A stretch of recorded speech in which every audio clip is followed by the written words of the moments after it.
Floyd Mayweather may problema sa lisensya. Mukhang malabo matuloy rematch kay Manny Pacquiao.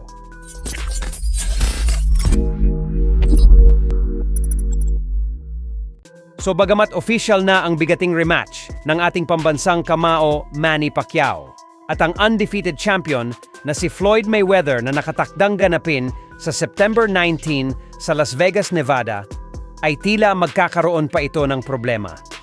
May posibilidad pa nga na hindi ito matuloy kapag hindi nabigyan ng lisensya ng professional boxing si Mayweather sa Nevada. Ayon sa report, ay dahil umano sa edad ni Mayweather na 49 anyos at pagiging retirado ng 9 na taon bilang professional boxer. Ito umano ang mga dahilan kung bakit babantayan muna ng Nevada State Athletic Commission ang mga training at sparring session ni Mayweather. Dito umano magdidesisyon ang Nevada State Athletic Commission kung pwede pa rin bigyan ng lisensya si Mayweather na lumaban sa professional boxing.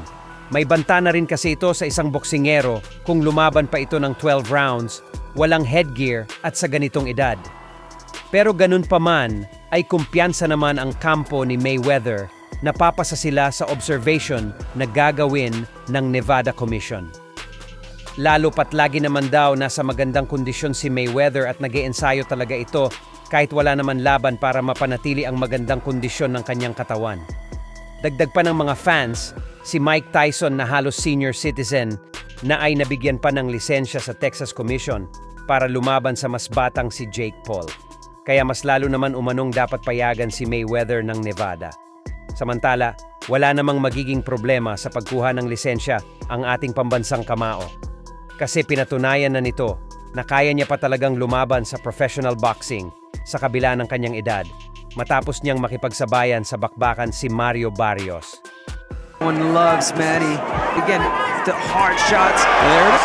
There's a quick dart. Pacquiao. Oh, nice body kick, but until the close. For Barrios. Samantala, isang napakalungkot na balita nga po sa ating boxing community. Ito po ay dahil ang assistant trainer ng ating pambansang kamao na si Bebot Valendez ay pumanaw na.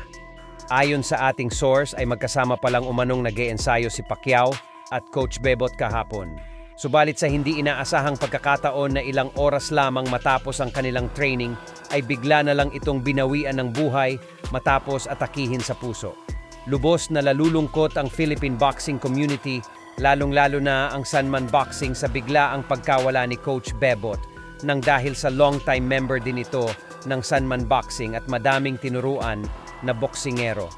Kaya naman ipagdasal po natin siya at ang kanyang pamilya.